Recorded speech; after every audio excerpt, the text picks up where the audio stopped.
Presiden Amerika Serikat Donald Trump murka kapal induknya di Timur Tengah didekati drone Iran. Konfrontasi tersebut membuat Trump mempertimbangkan untuk menghentikan upaya negosiasi dengan Iran. Dilansir dari The Times of Israel pada Rabu 4 Februari, Trump disebut ingin membatalkan perundingan tersebut.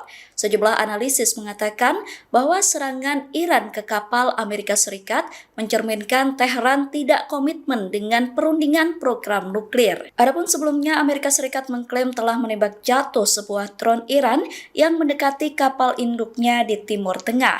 Peristiwa itu terjadi di tengah upaya kesepakatan terkait nuklir antara Amerika Serikat dengan Iran. Juru bicara Komando Pusat Kapten Tim Hawkins mengatakan bahwa jet tempur yang ditembak jatuh adalah F-35C.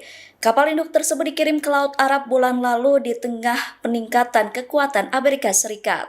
Penembakan drone tersebut merupakan konfrontasi kedua antara Amerika Serikat dan Iran di perairan Timur Tengah pada hari yang sama. Selain mengirim drone, Iran disebut berupaya menahan kapal tanker berbendera Amerika Serikat di Selat Hormuz.